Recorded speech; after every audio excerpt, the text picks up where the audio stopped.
All right, let's go ahead and jump in. Welcome to December 3rd, the last month of 2021 somehow, and the first 90-minute Friday Forum. We're extending this because, as everybody on the call knows, we've been going over our 1 hour limit, and it's just helpful to make sure people have the schedule set aside. As the team gets bigger, we're not going to be able to infinitely expand, but we do want to make sure there's enough time for personal shares. It's one of our community's favorite parts of what we do. So I'm going to jump in. All right, big news this week, the launch of the Levels Metabolic Health Panel. Massive shout out to too many people to name on this one, but particularly JM, thanks for driving this across the finish. Still a lot to do on this. This is kind of like phase one, but subscribers in the initial geo have started to test this. And so this is gold standard testing of 8 markers, biomarkers from the comfort of your home, an in-home phlebotomist, and then results in the Levels app. So just really a huge launch for us. And we've gotten positive feedback. We'll continue to learn from how people are interacting with this. And we're going to make a bunch of tweaks that will improve the aesthetics and integration. So it feels more like a Levels quality experience, but very, very excited about this. Culture videos and work. So we're going to continue the campaign of culture videos. Many of us have found these very useful. The topics we're going to focus on are those that kind of align with our principles and help to convey to both new team members and to our team kind of the nuance of topics like disagree and commit. Why do we go synchronous versus asynchronous for meetings, and when to choose between them? Onboarding expectations. We've got a bioobservability vlog sort of format that Campbell's going to take on. So a lot of cool stuff in the pipeline there. Chris released a couple early insights. I think he's going to dig deeper into this from our NPS analysis. Big ones that stood out are women log 10% more than men and rate 10% or 10 points higher on NPS than men, which is very interesting. I would love to learn more about the relationship between those two numbers. And then also NPS approximately increases with age. I mean, it's not perfectly linear, but that is also a really good finding to know that the product resonates with people as they kind of get older and are thinking about different things. Clearly, the Levels product is maybe resonating for certain considerations more so than others that might align well with age. So lots more to learn from this. We've got 4 top tier podcasts in the pipeline for Casey and Sam. These are going to be big ones. They're probably going to move conversions. It's going to be awesome. And then we're also starting the podcast circuit process for Lauren and Maz. So just really cool to be able to get more great people out there talking about Levels from various perspectives. And then we deprecated the Levels live sessions. So this is part of our podcast strategy or audio strategy update. But the Levels live sessions, it was a bit redundant to some of the work that we were doing on Whole New Level and the metabolic insights. And so we've decided to kind of forego that one and instead focus on our 2 main channels. Then we have 3 partners. These are content partners who have committed to testing and providing video reviews for the new metabolic health panel. So we're going to start to generate content on digital and UGC on this new product vertical that we're building, which is going to be awesome. I can't wait to see those. And then I think Jackie completed the affiliate analysis doc this week and is starting to look at 2022. So yeah, that memo will make the rounds. Let's see some high level updates. Funds are starting to roll in from our operator round from Series A. We hit 8 million in all-time revenue. Again, we're not in growth mode. This is just a fun number to track. We've got an apparel collab underway with 10,000, which is a fitness brand that has very high quality gear. Hit 50,000 followers on Instagram. Our crowdfunding round is now at 6.3 million in reservations from 1,200 reservers. Those are not all members, but many of them are. And then we're in contact with Apple Health, had a good call this week to learn about the final details before we button up our App Store submission. A couple other cool things. We had great coverage from The Verge. We got our 4th nutritionist up and running in the nutritionist pilot program for early access there. Talked to Flow Bio. We've been in touch with biosensor teams at Stanford University. Got some great feedback from, this is Sander Daniels from Thumbtack on his experience with the Levels Metabolic Health Panel. Rolled out a referral response campaign. So an email campaign, you can see the giant spike we got here in orders by referral codes. So this is a cool initial insight. People are definitely learning from the features that we announced through our email channels. Good coverage in Women's Wear Daily. Let's see, Mike McKnight, who is a Triple Crown Triple Crown winner in ultra running. He ran the Moab 240 and won it in October, 240-mile foot race. And he ran 100 miles with 0 calories. And he's going to do this again with a CGM on, wearing levels. So we're going to kind of participate in that case study and see literally the tip of the spear on human endurance. Bunch of great feedback from the Mission Patches initiative. Can't wait to hear from Jesse on the update there. And then Austin McGuffie. So Austin was on Whole New Level. He produced some awesome content around metabolism on Thanksgiving, and he's with us today. So I'm going to jump straight ahead to announce him. Austin is co-founder of Building Generational Health. He's a content creator. We all know and love his work. Please check out the recent episode on Whole New Level if you haven't already. And he's a huge supporter and really one of the best voices in explaining why metabolic health matters that we are working with. And just want to say thanks, Austin, directly for everything you're doing to educate people and for being a part of the Levels community. And we'd love to hear some words from you. Cool. Well, first of all, thanks so much for, sorry, that's my 2-year-old in the background. Thank you guys so much for having me here. It's really cool. I joke with Tom often. It started out with me bugging him with an email. And I think what was the equivalent of him sending me to his intern. And then went and drank a bunch of tequila. And then he was like, hey, that was interesting. But no, so I guess, like you said, Metabolism Mentor kind of started out with just really trying to optimize my own personal metabolism. I was a personal trainer for 5 years, and I had a very hard time communicating some of these more tough concepts to some of my clients. So my building origin story kind of started in college, I think. I was supposed to graduate with a marketing degree, and I had an economics class that it was very tough. I failed the class miserably. Turns out it wasn't my fault that I failed the class. It was the professor's fault. And that's in true millennial fashion, to blame the professor and not myself. But he didn't do a good job breaking down the concepts, or rather, I didn't understand them very well. So I dropped out. I didn't finish a marketing degree. Instead, I went on to major in Spanish with a degree, a concentration in international business. And I made that decision because I spoke Spanish, and it was an easier decision for me to make to get out of college and stop wasting money. And what I learned from that experience was when you present complicated information to somebody that they don't understand, oftentimes they're going to revert back to what's comfortable for them, their basic set of knowledge. So that's what I did. And then fast forward several years, when I started personal training, I had one specific client who, typical, he wanted abs and he wanted muscles. He was, on the dating scene, and he wanted to become a more attractive candidate for his prospects. And he enlisted me to support him. So at the time, what I started doing was requesting them to get blood drawn so that I can see what their cholesterol was like, their blood pressure, and their fasting blood sugar. And this particular person had a lot of visceral fat, triglycerides through the roof, over 300, HDL very low. And what was shocking was his mother had just recovered from a stroke, and who also suffered with the same metabolic dysfunction. And so at that point, my job kind of changed from training him and showing him what exercises to do to teaching him what his habits were that were causing him to be in the condition that he was in. And this was a few years ago, so I didn't have as much success with him as I probably would have now.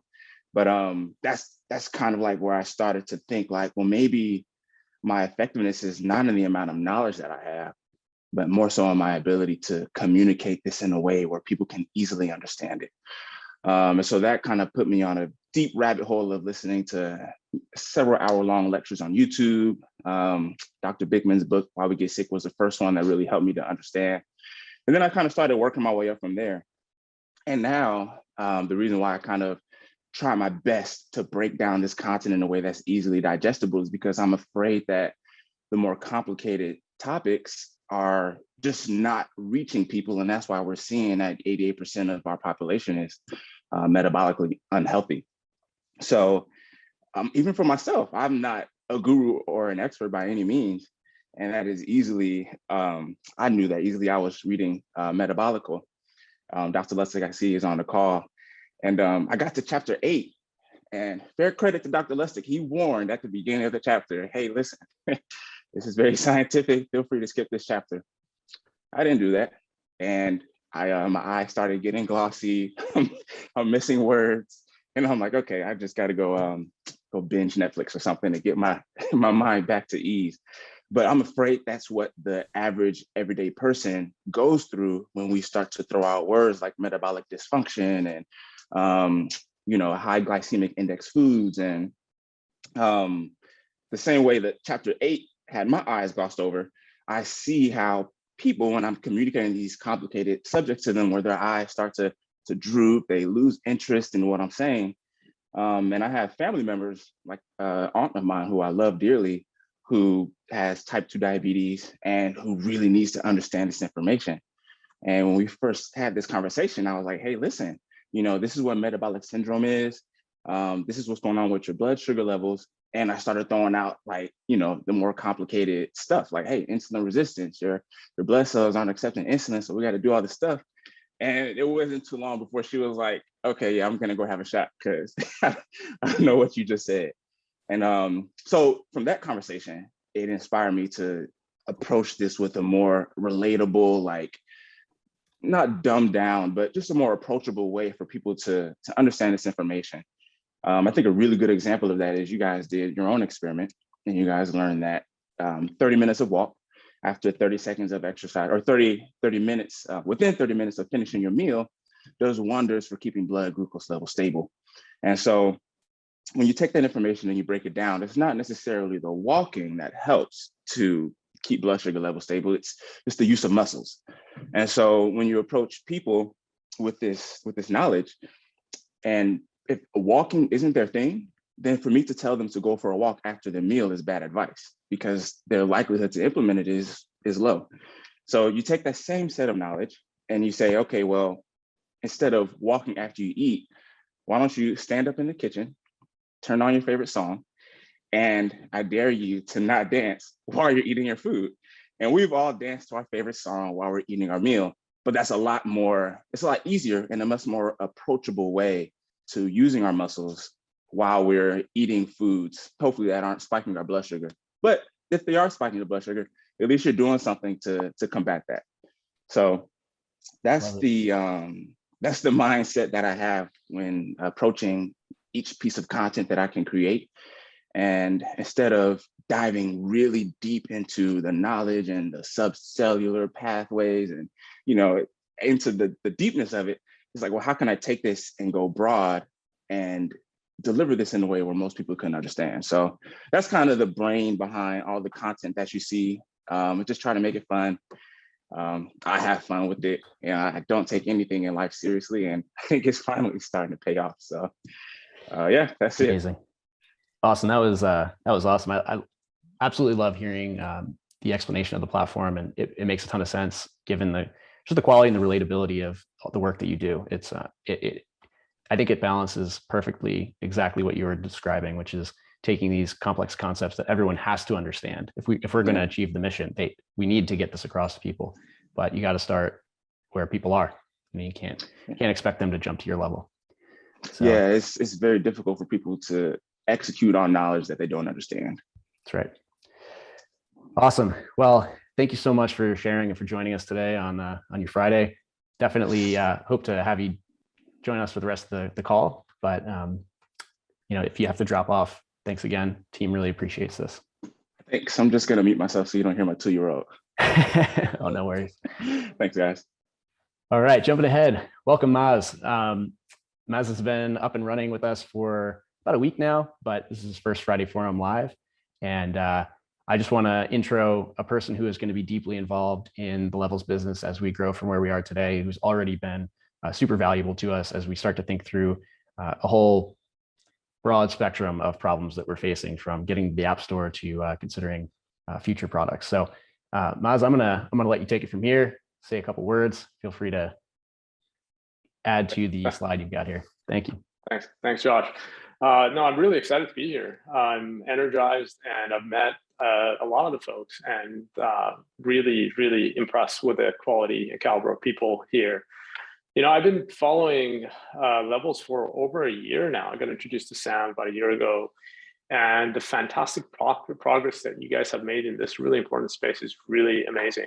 One of the things that really actually drew me to Levels, which is kind of the other side of the coin of what Austin just described, which was a fascinating story, is the deep thinking that goes into the science and the underlying things that affect metabolic health. So Sam was kind enough to point me to Dr. Lustig's book and Dr. Bickman's book. And when I read those, and I considered myself a knowledgeable person about metabolic health, but when I read those, it really opened my mind. And they were both one of the best books I've ever read in this space. So thank you for writing those.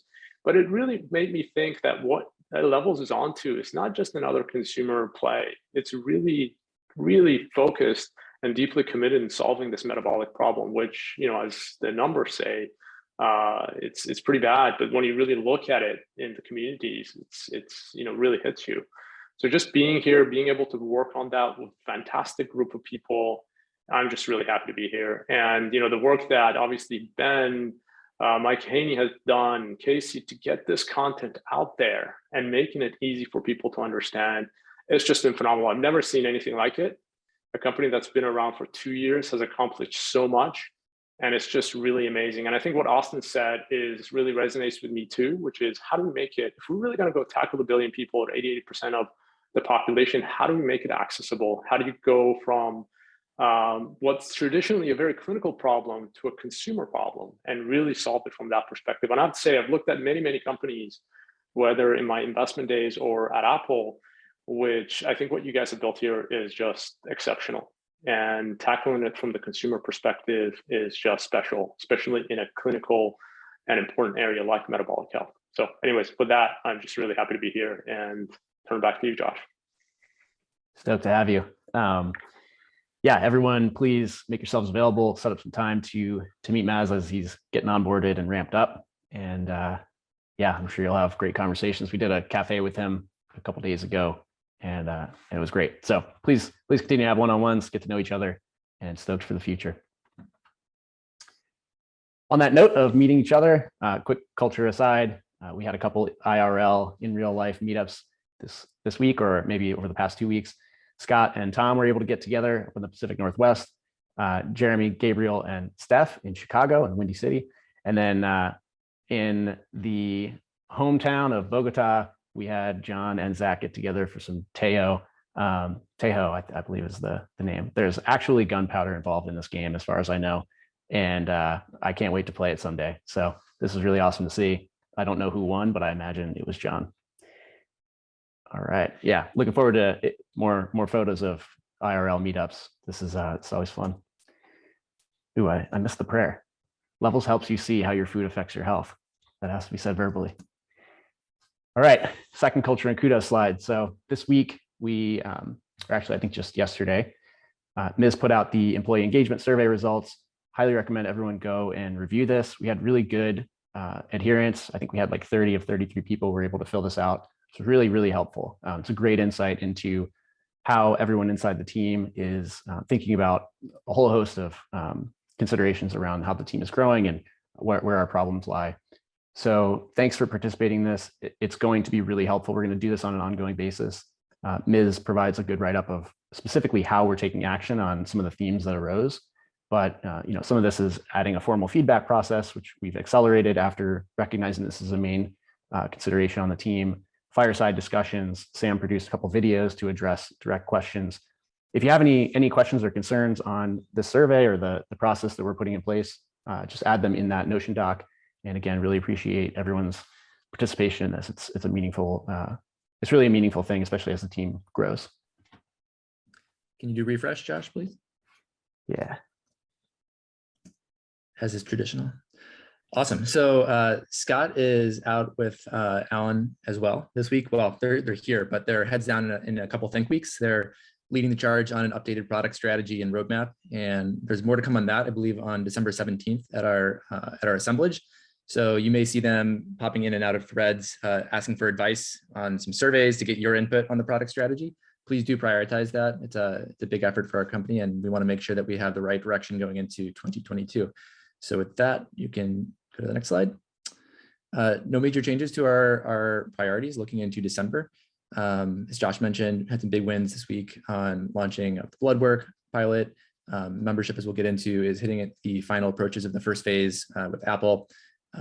John closed out tagging within the last week some of the first version backend, John, and how the first version backend things that will lay the stage for our updates there, and some good progress on the core looping amongst many other things. So let's kick it off. I think I'll hand it to virtual JM. Oh, actually, no, I'll keep it on myself. Okay, so membership model, the very first phase of this, which is, well, the current phase, which is in-app product signup, which is a prerequisite for us to getting live on the App Store.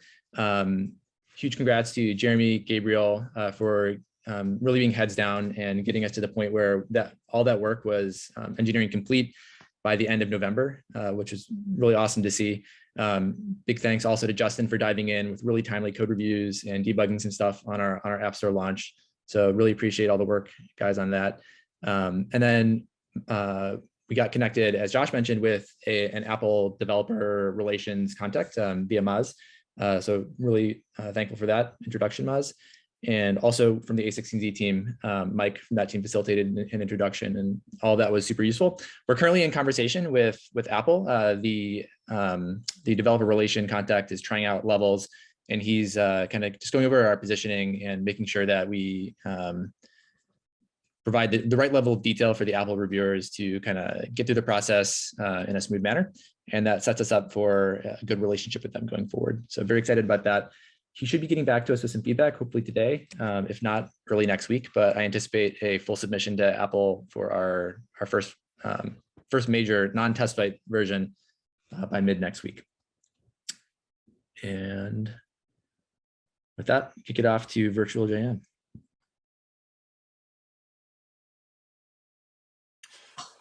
Good morning. I am recording this just before Forum. I have an event at my daughter's school to celebrate Hanukkah. Happy Hanukkah to all. Before I do my normal updates, I wanted to close the loop on an experiment that I ran at the very end of October, beginning of November, around cart abandonment. So as you may know, our conversion rate is about 13% now. And that means 13% of people who start checking out, enter an email and go through that flow, most of them do not end up buying levels for whatever reason. And we could speculate why that might be. It's the price, it's the wording. They forget about it, they open a tab and get distracted. For whatever reason, they don't buy. And that amounts to about 300 folks a day giving us email and then not buying. So we tried an experiment, and I'm doing this in one take, and I see that the slide says at the end of August. That meant at the end of October. I treated about 1,000 people to this experiment. And basically what happened was, after they went through checkout but did not purchase, so that is they entered their email and then they abandoned at some point before paying and joining levels, our system waited an hour and then sent them the email that's behind me here. A very light touch with a few Q&As and a link to click to re-engage and continue the flow. This email sent to anyone who abandoned for about 3 days, 3.5 days, at the end of October through November 1st, at which point I turned it off. And I wanted to let the cohort age a bit because I knew that we would see some activity right away, but also probably a drip over the coming weeks, as people maybe had this in their inbox, on a to-do list. So the open rate and the click rate of the email were pretty good. And 51 or 5% or so of the people that received it ended up purchasing, which is good. And you know, it sort of depends on how we do attribution here. If it's like a click attribution where they opened the email, they clicked it right away and bought right away, and none of their cookies were blocked, all their tracking was on in their system, the number that we can attribute is a little bit lower. If it's view attribution, like they opened the email and then they bought after, it's a little bit higher. And what's interesting is a few things. One is that the activity obviously bunched up a lot, you know, right around when it was sent. With a bunch, probably the single biggest day was 1 or 2 days after the campaign stopped. Like, so someone had the email in their inbox for a couple of days and then did it. But we saw a trickle of purchasing over the next few months, even with a few this past week. And the attribution on this graph is the attribution, excuse me, where they open the email, they click the email, and they go through. And it's hard to know if they just got the email and we don't know for sure that they saw it or clicked it, do we attribute? So let's say it's 3% of people. So does that matter?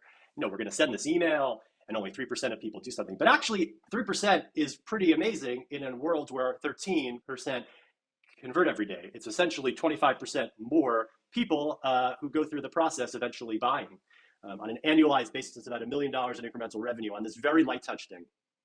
So I think our positioning is typically that these sort of optimizations are not necessarily something we want to do. We want people to really want to do this, so much so that we're putting videos in front of them and explanations, and really want to make sure that anyone who ends up a member of Levels is someone who really, really wants it. But I think as busy people, all of us have probably had the experience where we intended to do something and we didn't. We forgot. And I think subtle reminders have a place in our world. And these results certainly indicate that. So I'm considering this a success. That doesn't mean we should turn this on tomorrow, but the notion that it is only incremental and not worthwhile, I think, is largely disproven here.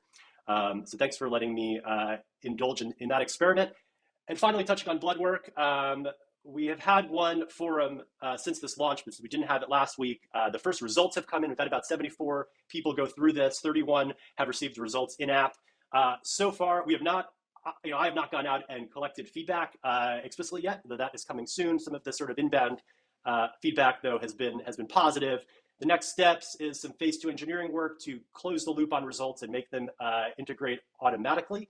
And some of the bioreference language is being modified to be easier to understand for our members. But this is off to a great start. And in terms of when I imagine pushing this out to everybody and making it like a proper thing, I think that's probably a January thing, as we have a couple more weeks of engineering and other loose ends to tie up. That is all for me. Have a great weekend. Awesome update. Thank you, JM. Always replays. There we go. All right, I think we have a async Tom update too. Okay, nutritionist update. The main update here is that we added a new nutritionist this week. So meet Karen. She's over here on the right side. And Karen is awesome. I chatted with her a couple of weeks ago for a while, and she's been a Levels member. She's followed our journey for a long time now, and she's most importantly very philosophically aligned with what we're doing. So really excited to have her on board. Otherwise, we are pressing pause on any major dev work around this project right now, just based on team priorities and bandwidth. We'll likely revisit, I would say, in early January. But in the meantime, we'll continue to manage the program as is, as well as talk to new nutritionists and hopefully add some more diversity here just in terms of background and focus areas. So that's it for now. Let me know if you have any questions. Thank you, Tom. Okay. All right. Always try to repeat themselves. I don't know. All right. So guided looping had some really substantial progress from Justin and Steph this week. The modals, all the modals, interactions, and navigation of the core structure for this are largely engineering complete. You can try it out in the app. You can, in the internal demo memo, give it a shot. Justin wired up real scores, got the gradients from Alan so that now your scores and the experience you have reflects the color and the emotions that we want to convey. And then we also wired up the full immersive full screen insight card experience.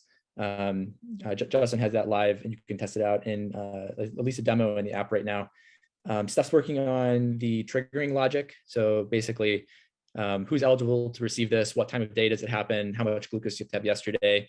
And Justin's working on some retool stuff as well to provide certain insights, let them be eligible for the day review experience and certain ones not. There's one other experience here that I didn't get a chance to highlight in the demo video, but we've been talking to Alan a lot about when you get your score, helping you feel that you're in context with other people who are kind of sharing the same, you're not alone, no matter what score you got. And Alan's working on some really cool visuals while he's heads down on the product Think Week. Justin put together a nice companion slide to the initial score reveal that shows you just in a grid fashion, little other people's heads that you're not alone. Didn't get a chance to sneak that into the slides here, but do take a look in the app. And this is progressing towards, I think, being completely internally demoable, certainly in December, probably in the next couple of weeks. Stay tuned for that, and then we can get some feedback from members. Awesome. Thanks, David. Looks great. Right, quick hiring updates. Software engineering, this kind of gives you a historical flow for where people are in the process. We've got Taylor, Jeff, Brittany starting soon. We've also, which I haven't added here, added a new head of expansion for international work. We'll probably announce that. Actually, everyone, I think we've already announced it. So Karen will be joining us Karen Nielsen, she'll be joining us to lead expansion overseas and be a counterpart for JM's work. And so, yep, those four will be starting soon. Community manager, got some people rolling through on that. Same with visual designer, a couple more candidates in the loop now as things start to pick up. And then associate editor, moving people towards about the middle of the process. Chris. Thanks, Josh. Josh alluded to some of these points on the first slide, but to reiterate, we're seeing, I guess, as I call it, females leading the pack when it comes to levels on multiple fronts, from faster growth to higher NPS to more engagement within the apps. So the chart you're kind of looking at on the right are two things. On the top, you're looking at the number of orders, meaning the number of kind of CGMs or the number of months people have been using the product, of the NPS by gender. So for people that are new to levels, you see almost a 20-point gap between females and males. And then as people get into like month 2 or month 3, that gap kind of really starts to close. On the bottom, I'm just kind of showing the number of surveys to get a sense of like, as you get into like, people with 7 or 8 orders, like it's a really small sample size. So that can vary a lot. But as we think about the onboarding loop, this would kind of be really critical around how do we close that gap so people don't have to wait till like month 3 or month 4 before they really get a ton of value out of levels, and how do we kind of bring that much closer in the product and add value right away, and not have to kind of wait for people to kind of really on their 3rd month of like, okay, now I get it. So we'll be tracking this as we kind of go forward. Josh, on the next slide. So on the growth factor, the chart in the upper right is looking at the number of kind of active users by people where we're actually seeing glucose scanning. And you can see early on, it was primarily males that were our audience. And then quickly females eclipsed males and are growing much stronger. The big spike you see is when we did the Hyman podcast, where we actually, when we do certain, reach out to certain podcasts or certain audiences, like Good Morning America or Mark Hyman, like that can really change the demographic because of that audience behind it as we go into these things. So we can see real swings depending upon what we're doing from a marketing standpoint. As you kind of go on the top to the right, you look at how often they're logging food, and then that relationship of how often they're kind of logging food versus glucose. So in general, females are more engaged in the app, which also is a reason, which explains why they have higher NPS, because they see more about, they're seeing more value in it. On the bottom, we're doing the same, but now just kind of looking at age buckets. So again, early on, our primary demographics was people in the 30s, but then over time it became more 40s and 50s, and even people in the 60s are making significant growth. Again, specifically, you saw some of those step changes with the Mark Hyman podcast around, we have a very wide kind of demographic and lots of different users with lots of different needs. So as we think about a lot of the work we did around, profiles and personas, like we need to make sure that we're, is this really kind of changing as we bring in new audience members? Next slide. A little bit of, looking back as everyone's kind of recovering from probably all the Thanksgiving leftovers they're having. These were just a sampling of things from our Levels Facebook group in terms of people prepping for Thanksgiving, worried about it being a bumpy ride, giving their glucose monitors a pep talk. So I really enjoyed kind of the conversation, people preparing for Thanksgiving in terms of like, what should they eat, reacting around having mashed potatoes and having a super high score, then getting really nervous about Thanksgiving because that's a key item.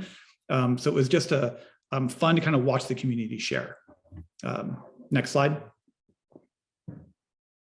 Not going to read through these. This is just to keeping kind of our voice of member top of mind. These are a sampling of comments from our Net Promoter Survey for last week. How to kind of read this is where the comments are in green, like all green, are promoters, the grays are passives, and the reds, all reds, are detractors. But then I do kind of try to highlight where a promoter is talking about something negative or a passive negative, which is why the color coding is kind of how to read it. A couple call outs, top left, one person mentioned that they learn more in 1 week with levels than in 70 years together of knowledge, which is great. Or an RN talking about how, she thought she was very knowledgeable, but that she actually didn't need levels to understand her glucose levels. And it told her not. Like, I absolutely need levels and CGMs to monitor because I had no idea what I was doing. So we'll continue to kind of surface this in many different ways. Next slide. And I'm going to turn over to Mike D for a little bit of feedback from the member calls that he does.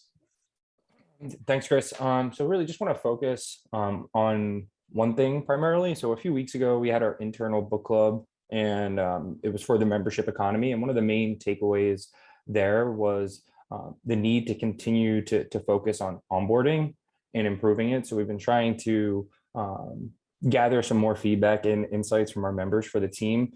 And just like two of the examples revolve around, getting in and using the app. And then the other part was actually, I know how to use the app and the sensor, but, how do I make sense of this data? And I think we've chatted about maybe running some experiments, whether that's like an onboarding buddy, and we raised this with the members, and they were more than interested to at least explore that. Like, some of the takeaways were, I wish I knew this information that you clarified for me before getting started with levels. If we do decide to run that experiment, I'm more than happy to support with that, since I think I probably have done the most synchronous onboardings. But yeah, that's it. And then just one of the shout outs, want to call out JM, Merlo, and Alan that thought about the blood panel, although I think the formatting is a little bit off, but just the value that the members saw, and they really want to be able to upload all their labs. That's it. Awesome. Love the member feedback loop closure. Thanks, Mike. And thank you, Chris. Ben. All right, growth. So we'll do a monthly recap here of performance. So weekly, we have limited data as far as the month goes, but weekly we're at 151. So past our goal of 75, and then 85 already. So the month started on Wednesday. No changes to cash, debt, or runway. Next slide, please. So recognized revenue, 771 for the month. It's our second highest month in the history of levels. The highest month was 836, which was when the Mark Hyman and Casey podcast dropped, and we saw a very big influx. But it's a pretty significant month considering that we're not in growth mode, and we'll talk more about that in a bit.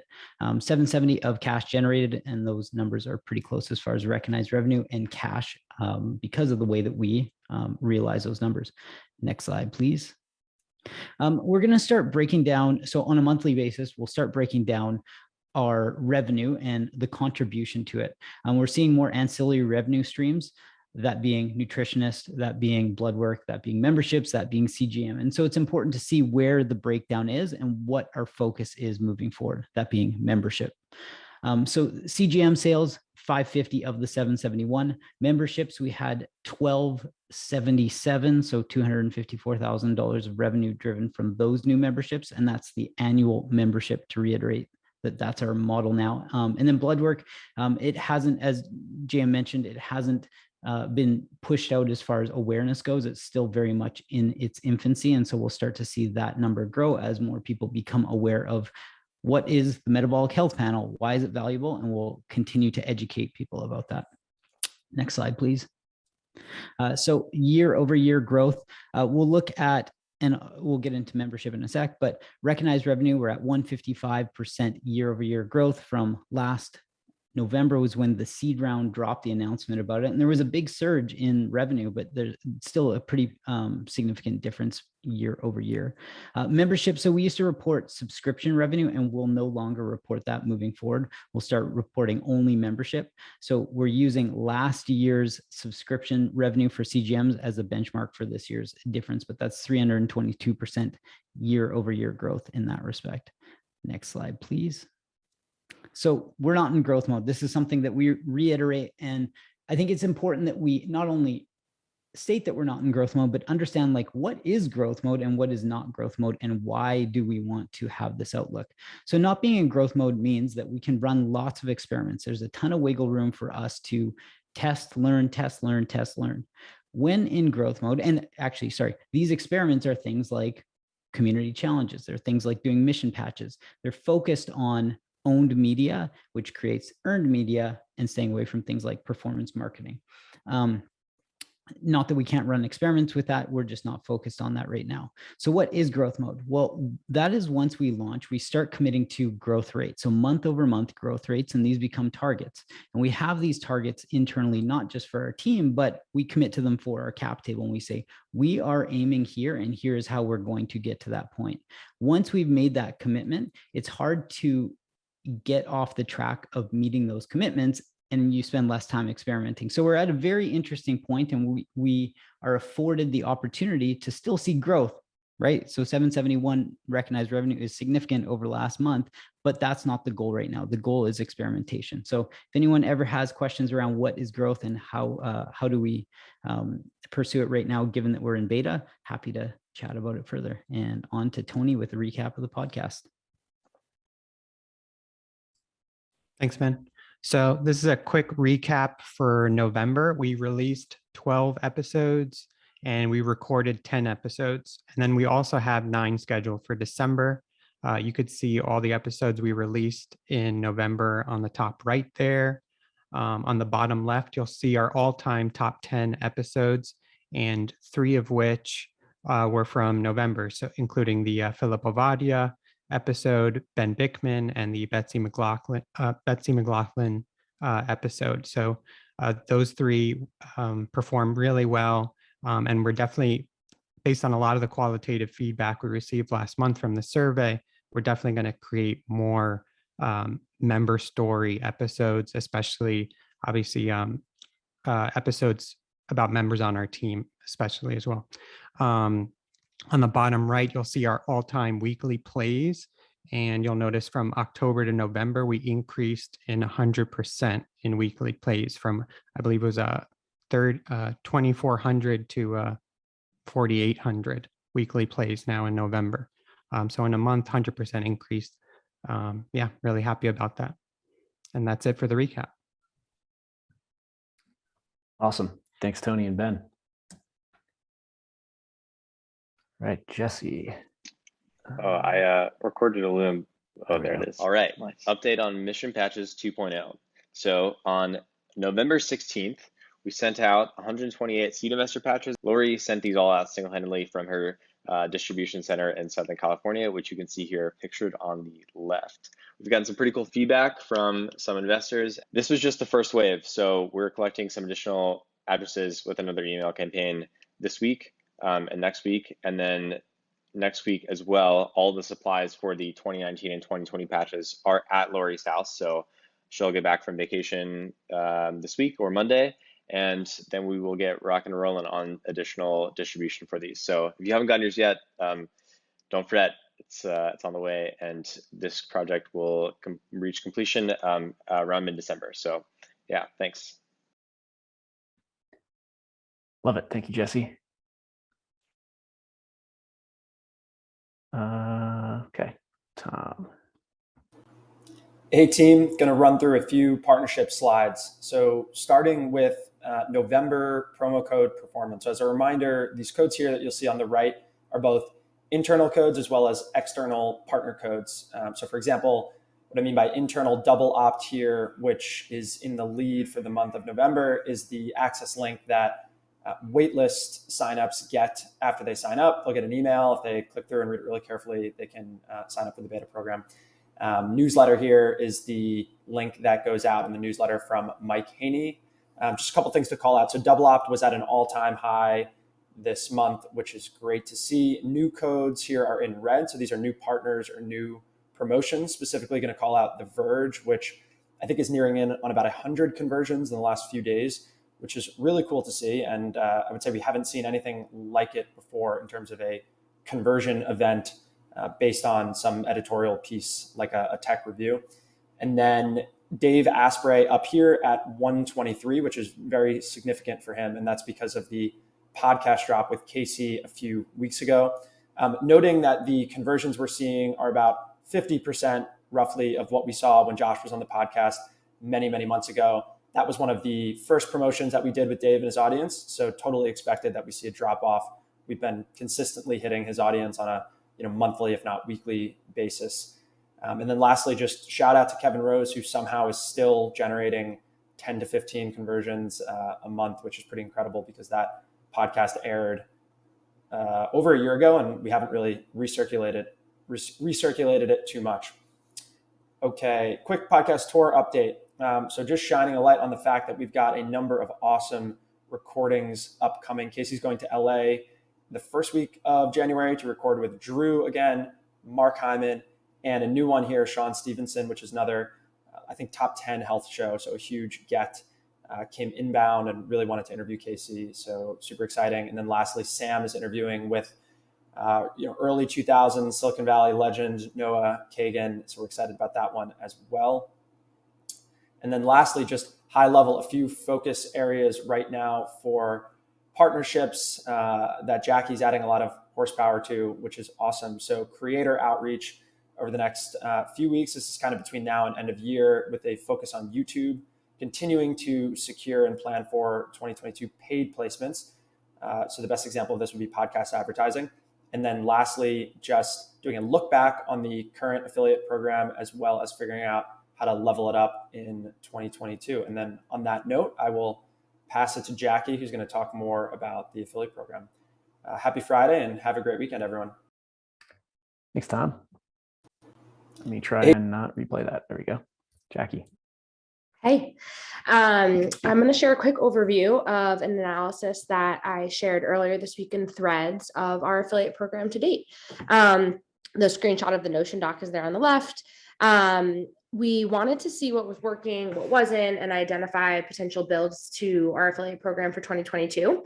So the key metrics that we focused on were engagement. So those were clicks that we got from Short.io. Conversions, which came from Ambassador. Those are also in Retool. And it's worth noting that this was just conversions on affiliate links. So that table that Tom just showed is all partner codes. This was just focused on affiliates. So the people that receive commissions off of the conversions through their link.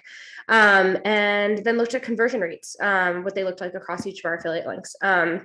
Purpose of the analysis was there are a few different objectives. One, to understand activity patterns across all of our affiliates, see what learnings we could generate, understand better how prospective consumers move through the purchase funnel differently for various affiliates, and then kind of use those insights to inform next steps and what changes and improvements we can make to our affiliate program moving forward.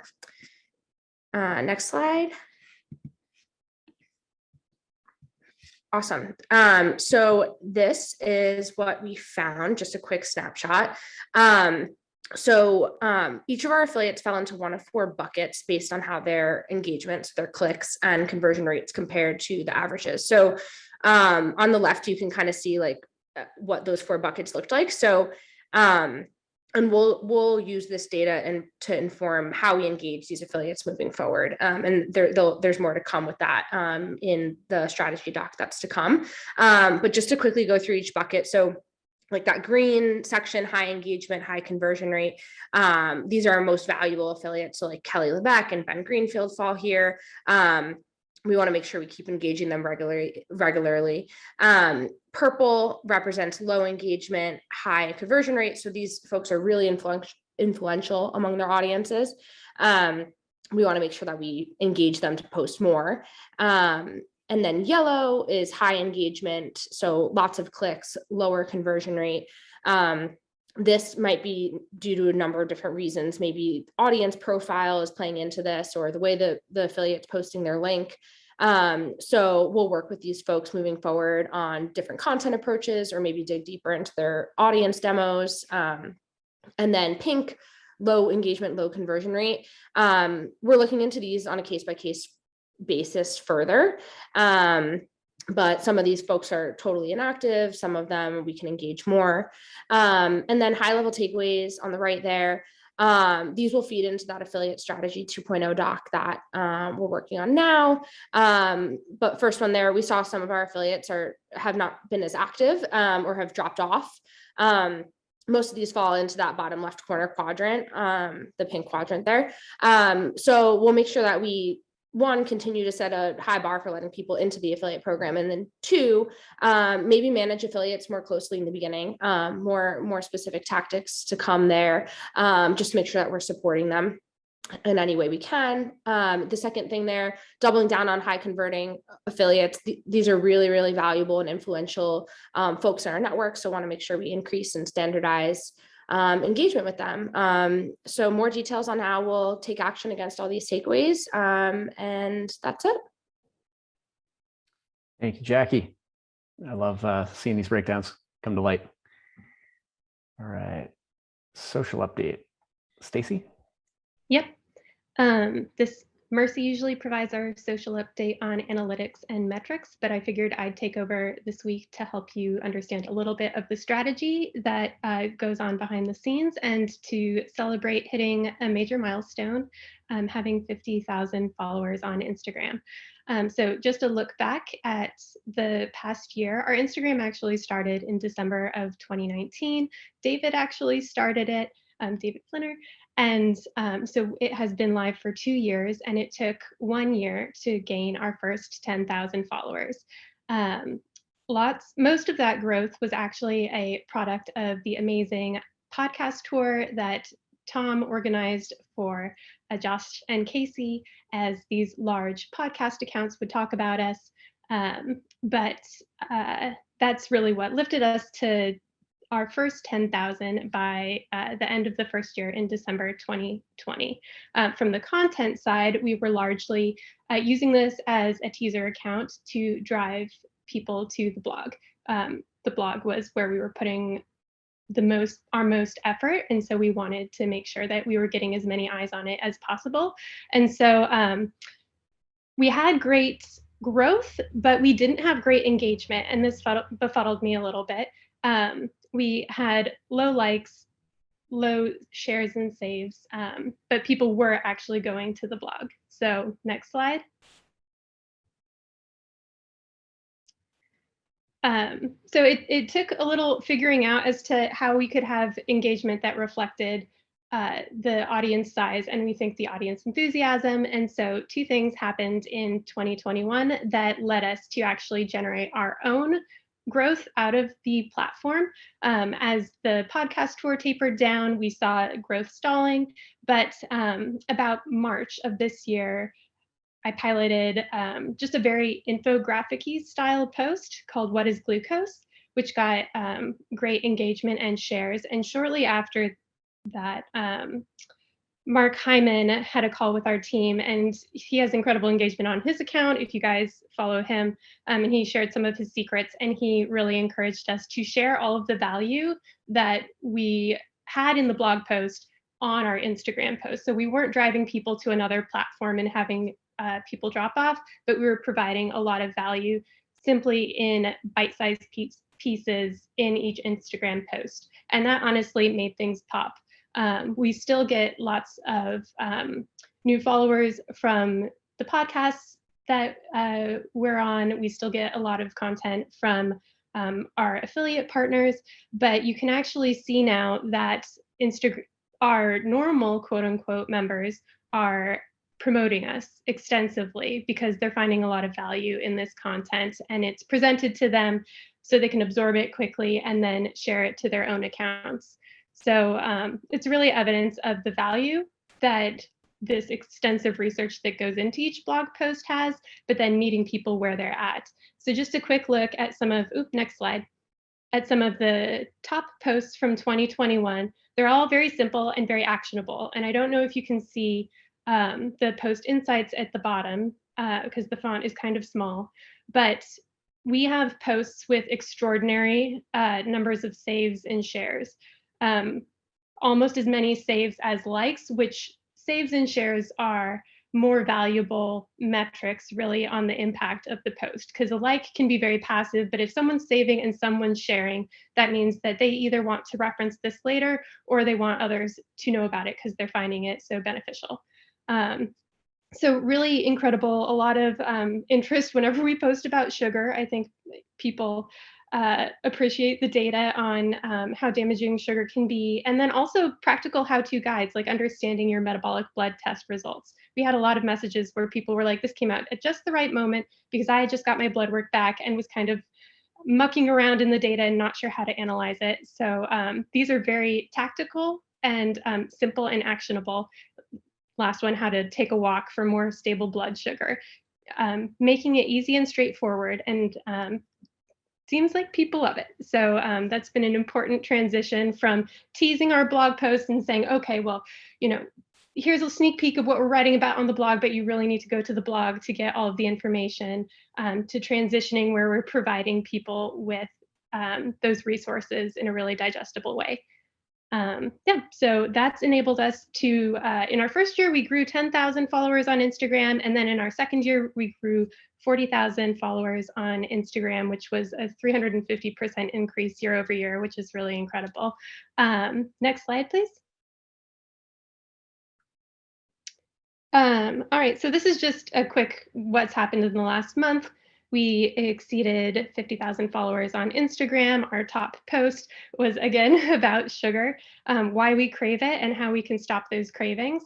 Just in that month alone, we grew 10%, had over 500,000 impressions on our content, 201 stories shared through our Instagram stories, and that does not include everything that our members and followers tagged us in. That's just what we reshared on our account. So you can see a few more metrics there. Twitter also going really strong, almost to 20,000 followers. I'm really excited that we're starting to crack the nut on how to get good engagement on our posts about Whole New Level. Tony's been doing a great job creating little teaser snippets that provide a nugget of great information and then encourage people to listen to the whole podcast at the link in the tweet. So that's been really incredible. And our top performing post in November was actually Dr. Casey's conversation with Dr. Ben Bigman on A Whole New Level. Yeah, I think the next slide, Austin, if you're still on the call, we really appreciate you. Just wanted to highlight all of the amazing things that Austin has done in the last month.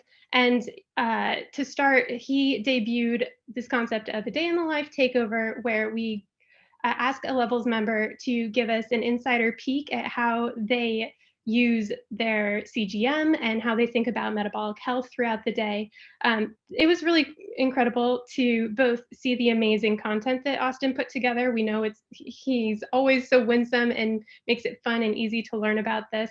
But I think his full takeover, it was really fun to see his family jump on board, his wife's participation and support. His mom was even DMing us, which is really incredible. And so that enthusiasm, hopefully you guys felt it too. But I think that it went quite well, and we're looking forward to giving these inside peeks into additional members' lives and how they use CGM. So coming up, we've got Gabe Mendoza this month, we've got Natalie Vanderpump in January, and then Steph Grunke, I'm sorry if I'm saying your name incorrectly, but in February, after she's completed leading many people through the whole 30 challenge. And so really looking forward to I think we're doing this across many platforms, but really highlighting the wisdom and the contributions of our members, because they're incredible evangelists, and really we have a lot to learn from them. And so it's great to capture them in this way. So, all right. Amazing update. Thank you, Stacy. Those insights into the post engagement are awesome. I think that's the first time I've seen them presented that way. So huge, obviously huge year plus on the social front. Thanks. Haney.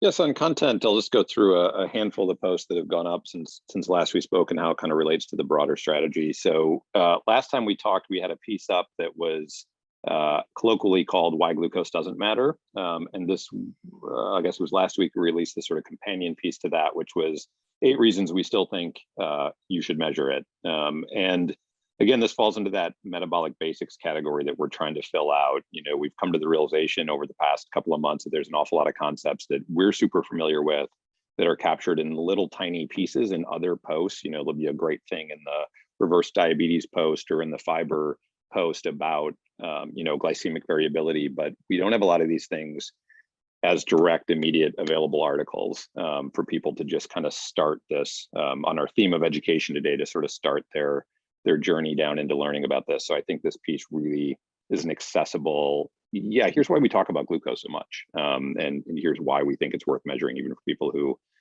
don't have diagnosed metabolic impairment. Couple of great people pieces this week. Many of you know Mona Sharma already. I think she's joined us on this. Really great Q&A with her. And then the one over there on the right with Jenna Gress-Smith, she's a sleep expert. This falls into the bucket of sort of company collaboration. So we get connected with a lot of other companies, a lot of other folks in this space, in the health and wellness space. And what we found is kind of the best way to collaborate with those companies to create content is usually to interview one of their experts, especially if it's on a topic that has some kind of relationship to metabolic health. This one is really pretty deeply focused on sleep. We don't get real deep into glucose and insulin and those kinds of things, but I think there's still a lot of really good information in there and some good tips from Jenna about sleep. The one in the middle I want to call out, this is another one of our study breakdowns from Matt Lay, who's become just a really great, valuable content contributor, professor, metabolic researcher. But this is also, if you haven't seen it yet, he started doing videos to accompany these research breakdowns.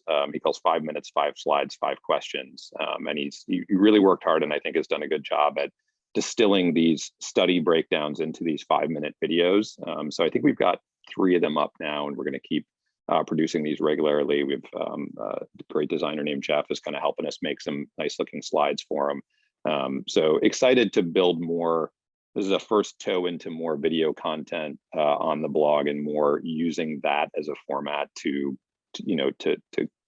fulfill that educational mission, to give people another way into this content. And finally, on the right, this is a piece that we produced with our content agency partner, Revel. One of the things Revel is really good at, they bring a lot of expertise in, is the real service-driven content. So the real actionable kind of what you can do stuff.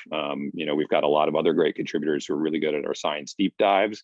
Revel's really good at thinking about how does this information translate into people's everyday lives? How do we give them tips they can go out and use? And so one of the rubrics, one of the formats they propose is what we call metabolic menu. And it was right, when you're in a sports bar, you're in a Chipotle, you're in, I think we got one about smoothie shops coming up. What can you order? Because as we know, and Casey shared with us before, there's ways to have a salad that's great and there's ways to have a salad that's a disaster. And capturing that nuance of what to do is really useful. So I'm really happy with the way this piece turned out. I'll be curious what folks think about it, but it's basically how to navigate Chipotle. Because Chipotle is such a highly customizable menu and they sort of encourage customizing, it's a good place to sort of be able to avoid the stuff that you don't want and kind of lean into the stuff that you do want. So yeah, that's the content for this week. So much great stuff here. Thanks, Amy. And yeah, I particularly love the breakdowns of research as an addition. That's going to be, I think, really, really helpful along the lines of what Austin was talking about, making these sorts of things approachable instead of like nearly deliberately impenetrable by the non-scientists. All right, made it. Yeah, so a few minutes over and now we have the rest of the time to get through our individual contributions. So thanks everyone for experimenting with us on this new format. Ms., you're kicking us off. All right on time. On the work side, got to meet Maz this morning, so that was very excited to have him on board. And just generally the recruiting and the new hires starting soon. We have a handful starting in the next few weeks, and so that's encouraging. I think a lot of our team building and recruiting processes are falling into place, and processes are hitting their stride, so that feels good generally. Thanks, Mike, for the help, and then Michelle on our team, who's helping with the recruiting coordination, has been great, and Ben contributing quite a bit. And then on the personal side, my sister's visiting in town. Excited to spend some time with her this weekend and finish the year off strong. That's about it. Awesome. Helena, I don't see you on the call, but if you are, please jump in. Let's go to Zach. Yeah, on the personal front, just honestly, like getting excited about Christmas. December is definitely like the Christmas month for me and my fam. So excited to like cook a bunch of Christmas food and decorate the house and all that. On the professional front, lots of great stuff going on. I had an awesome conversation with Maz last week, and it just made me really excited that he has joined us. So I'll flag that as my professional thing. Awesome, love it, Alan. Yeah, I'm super excited to be digging in with Scott on some of the roadmap and the strategy planning for the year. I'm looking forward to what we're all going to be working on. And on the personal side, my wife is getting ready to leave on Monday for New York. So the transition is finally happening, and she's going to be out there a little bit before us, but it's all falling into place. So excited about that. Glad you guys are finally there. Good luck with this last mile, so to speak. Tony. Yeah, on the professional side, it was definitely great seeing that growth that Stacy presented with the social media following over the last year too. Really love seeing that. And also just having Austin McGuffie on the call today is just awesome. If anyone hasn't seen the reel that he posted recently, definitely check it out because it was really cool. Definitely made me happy. Personal side, I'll probably be saying this for the next few weeks, but obviously everything Christmas, honestly, this month, a lot of Christmas shopping every weekend for the next few weeks. Good luck and enjoy. Thanks. Rob. Had a meeting with Taylor over the phone, discussed next steps and next analytes and compliance. We're going to get Alan roped into this as well. So Taylor's already working, even though he's not not an employee yet, or not getting paid yet. But we're on it. Looking forward, Casey, to your iSelect conference on Wednesday with my good friend Mark Cucuzella. Do you know him? Not only digitally at this point, but not in person. All right. Well, he's a runner, so he gets it. He's actually using metabolical as a medical text for University of West Virginia. So you should have a very, very good conversation. I'm looking forward to it. And one last piece of advice: whatever you do, if you get your COVID booster, don't plan anything for the next day. My wife got her COVID booster the day before Thanksgiving, and she ruined it. She was in bed for 2 days with the worst body aches, headache ever. And was she sorry? Okay. Bummer. I hope she's feeling better now. Yeah, she's better. Mark Cucuzella, by the way, his natural running videos on YouTube are fantastic if anyone's interested in form stuff. Scott. All right. Personally, my wife left yesterday to go to New Jersey to go see her best friend. So I'm just me and the kids for a couple days. Good luck, everybody. On the professional front, the strategy stuff is really fun. Just take a moment to sort of talk about that. I think when we talked about sort of Alan and I needing some space, I want to make it very clear that this isn't just Alan and I's decision to make. I think it's quite the opposite. We're going to be involving a lot of people, a lot of our members, hopefully, and really trying to get a sense for what's on people's minds. He and I only have two lenses into this massive thing that we're working on. It's going to take everybody. You can maybe think of us more as shepherds, facilitators, designers, and visioners. We want to be able to communicate almost as the oratory part of it, the narrative part of it, why we're doing what we're doing. But to think that we're going to come up with all the ideas is certainly wrong. I don't think that way. I know Alan doesn't, and I don't want you to either. So I think for as much as we can get some time with you, please make yourself available. I know we really have compressed the timeline here, but the hope is that by December we have something that everybody's really galvanized to go work on in the new year. We can take off some break around the time of the new year and then really hit it hard and know exactly kind of where we're heading in the 3 to 5 year time frame, but also in the next maybe 12 to 18 months, exactly how that's going to directionally get us set and going in the right direction. So that's the plan right now. Thanks everybody for covering kind of in various aspects for us and just sort of kind of winging it as we get to the last couple weeks of the year. Thank you, Scott and Alan. Looking forward to that process for sure. Lauren. Hey everybody. I am feeling very lucky because I've been thinking about holiday gifts for the people that I love, and I really just want everyone to have levels, which makes me feel just really happy that we're doing what we're doing and that I get to be a part of it. And personally, I'm apartment hunting this weekend, which you might not be able to tell from the background noise, but my current apartment is practically in a construction zone. So I'm very excited to switch up my surroundings and have some quiet. Good luck. That's some people enjoy that process. I'm not one of them. I hope it goes well. Let's see, Hal. Yeah, I'm just really appreciate the effort we are continually making to improve our working workflow. I've been testing out our new task management tools, and it's been great. Awesome. JM is on read only. Gabriel. Yeah, I'm going to combine personal and professional and just say what a pleasure it was to spend yesterday with Jeremy and Steph, meet Steph for the first time. It was great, and I hope more meetups to come. Awesome. Yeah, I love seeing that one. Kunal.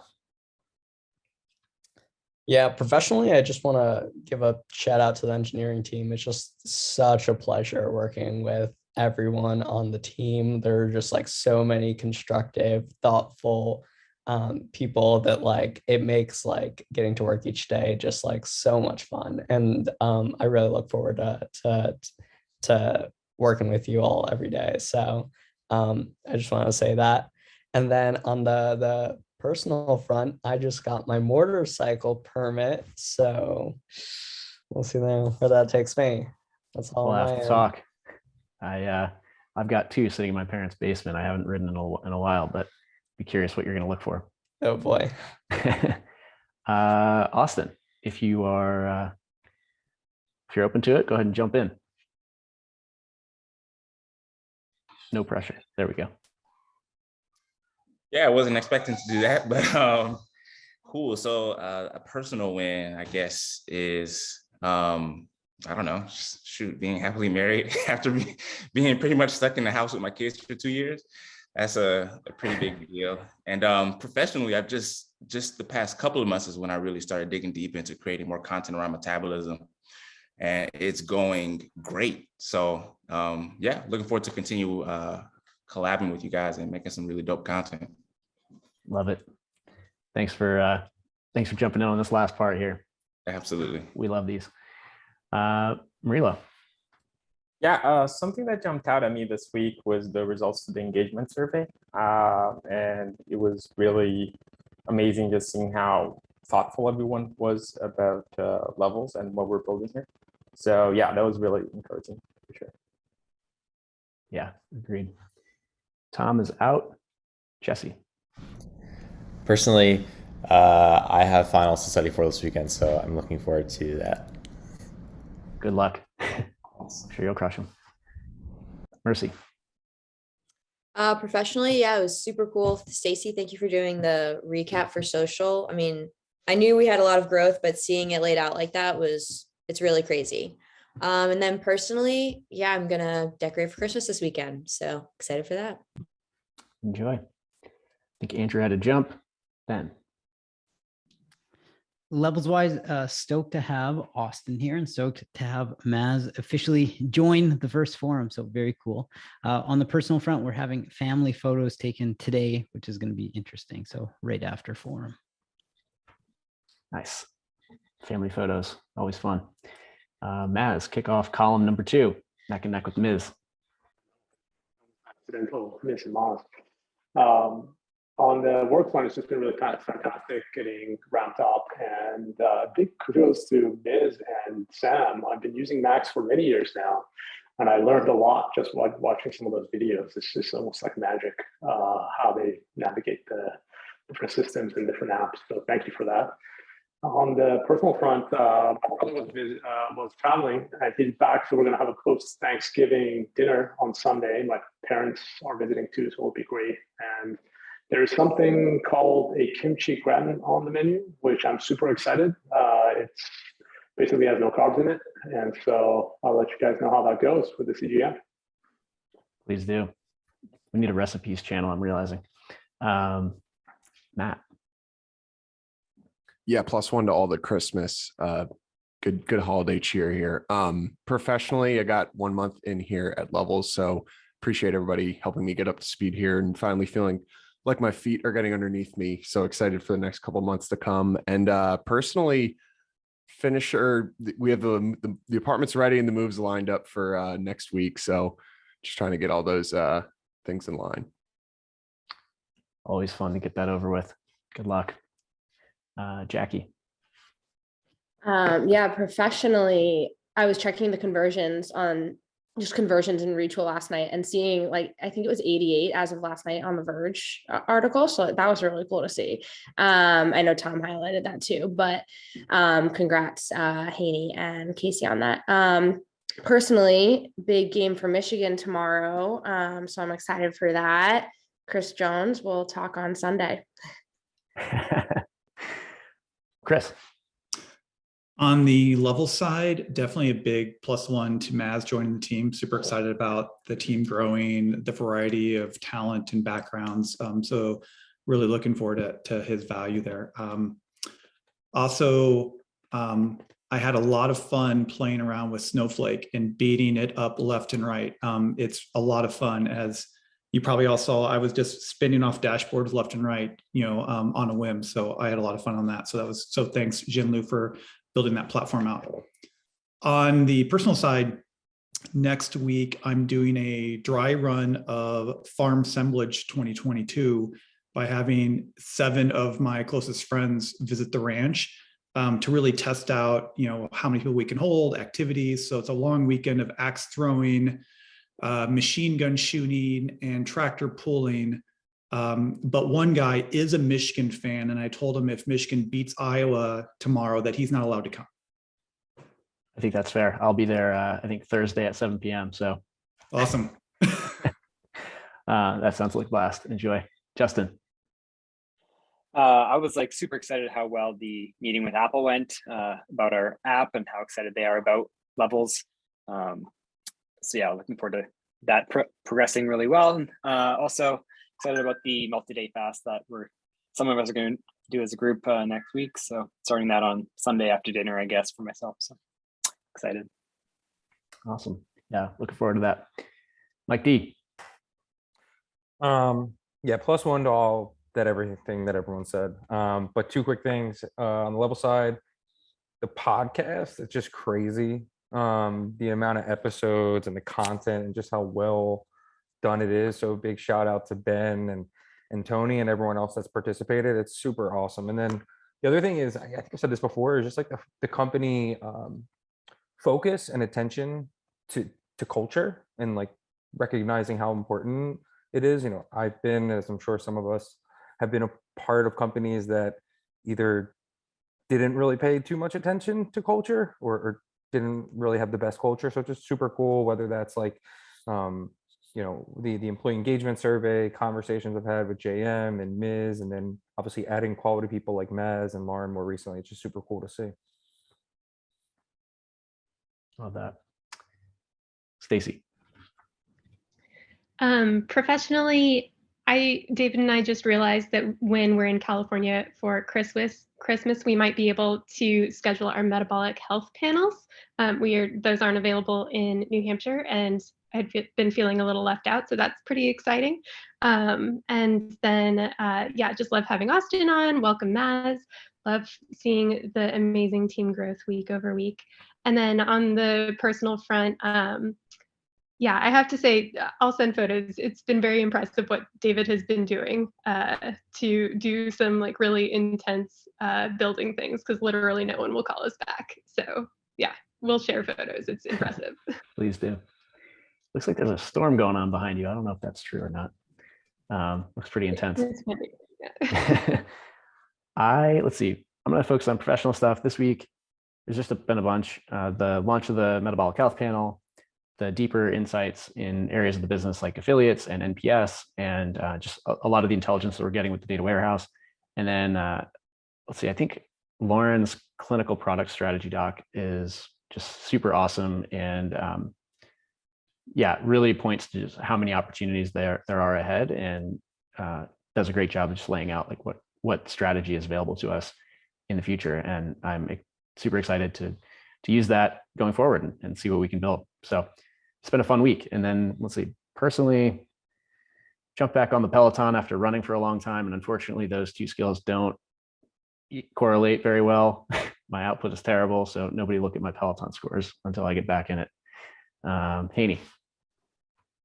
Yeah, I'll plus one a lot of stuff professionally. Super excited to have Maz joining. I had a great chat with him this week.